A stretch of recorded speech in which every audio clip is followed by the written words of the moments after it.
Mutton liver খেতে বাচ্চা থেকে বুড়ো আশা করি প্রত্যেকেই খুবই ভালোবাসে। আর আজ আমি মাটন লিভার কারির রেসিপিটাই শেয়ার করছি, যেটা গরম ভাত এবং রুটি পরোটা সব কিছুর সাথে খেতেই অসাধারণ লাগে। নমস্কার বন্ধুরা, গীতাস রান্নাবান্নাতে আপনাদের সবাইকে স্বাগত। আসুন দেখে নেওয়া যাক রেসিপিটা তৈরির জন্য প্রথমেই আমি 600 গ্রাম পরিমাণে মাটন লিভার নিয়েছি। খুব ভালোভাবে ধুয়ে পরিষ্কার করে নেওয়া আছে। এখন রান্নাটা করবার জন্য গ্যাসে একটা কড়াই বসিয়ে দিয়ে দিচ্ছি পরিমাণ মতো সরষের তেল। তেলটা খুব ভালোভাবে গরম হয়ে গেলে ফোড়নে দিলাম অল্প একটু গোটা জিরে, আর কিছুই ফোড়নে দিলাম না। এবারে দিয়ে দিচ্ছি পরিমাণ মতো পেঁয়াজ কুচি। আমি এখানে মোটামুটি ওই 5-6টা মিডিয়াম সাইজের পেঁয়াজের ব্যবহার করেছি। পেঁয়াজটাকে এরকম হালকা লালচে করে ভেজে নিলাম, খুব বেশি কড়া করে ভাজবার একেবারেই প্রয়োজন নেই। এখন এর মধ্যে দিয়ে দিলাম দুটো ফাটিয়ে নেওয়া তেজপাতা। এবারে মাটন লিভারটা এর মধ্যে দিয়ে দিলাম। খুব ভালোভাবে নাড়াচাড়া করে নিয়ে পেঁয়াজের সাথে মাটন লিভারটাকেও একটু ভাজা ভাজা করে নেব। এতে করে মাটন লিভারের যে একটা আলাদা গন্ধ থাকে সেটা কিন্তু একেবারেই থাকবে না, গন্ধটা চলে যাবে। খেতে কিন্তু দারুণ টেস্টি হবে। মোটামুটি ওই 3 থেকে 4 মিনিট সময় নিয়ে হাই ফ্লেমে একটু ভাজা ভাজা মতো করে নিয়েছি।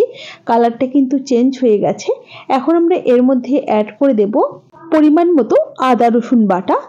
পরিমাণে অনেকটাই বেশি দিয়েছি, মোটামুটি আদা রসুন একই পরিমাণে ব্যবহার করেছি। সাথে দিয়ে দিলাম ঝালের জন্য কাঁচা লঙ্কা বাটা, সামান্য পরিমাণে একটু জিরে গুঁড়ো, হাফ চা চামচ পরিমাণ ধনে গুঁড়ো, রঙের জন্য অল্প একটু কাশ্মীরি লঙ্কার গুঁড়ো, অল্প হলুদ গুঁড়ো, আর স্বাদ মতো লবণ দিয়ে দিলাম। পরে প্রয়োজন হলে আবারও অ্যাড করব। এখন এই সমস্ত কিছুকে নাড়াচাড়া করে বেশ ভালোভাবে মিশিয়ে নিতে হবে। গ্যাসের ফ্লেমটা এই সময় একটু কমিয়ে রেখে ঢাকা দিয়ে মোটামুটি ওই 7 থেকে 8 মিনিট কষিয়ে নিচ্ছি। মাঝে একবার ঢাকা খুলে নাড়িয়ে দিয়েছিলাম, এখন ওই 7-8 মিনিট পরেই ফিরে এলাম। তো একটু নাড়াচাড়া করে নিচ্ছি, অনেকটাই কষিয়ে নেওয়া হয়ে গেছে।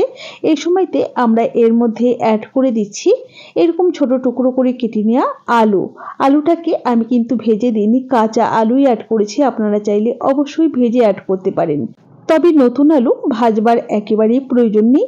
এর সাথে কিন্তু বেশ সুন্দর করে কষিয়ে নেব, এতে করে আলুগুলো সেদ্ধ হয়ে যাবে, খেতে কিন্তু দারুণ টেস্টি হবে।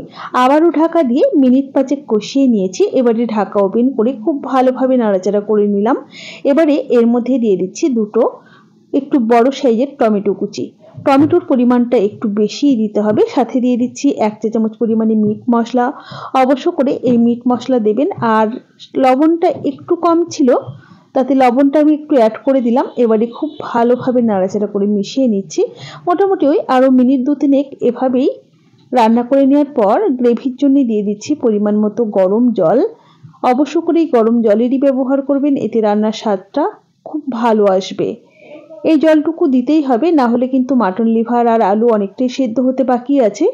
তো সেই বুঝেই জল দিয়েছি। এবারে ঢাকা দিয়ে মোটামুটি ওই মিনিট 10 কম আঁচে রান্না করে ঢাকাটাকে ওপেন করে নিলাম। গ্রেভিটা কিন্তু বেশ সুন্দর টেনে গেছে আর অনেকটা ঘনও হয়ে গেছে। আলু সেদ্ধ হয়ে গেছে, মাটন লিভারও সেদ্ধ হয়ে গেছে। এখন দিয়ে দিলাম ভাজা মশলা ওই 1 চা চামচ পরিমাণ।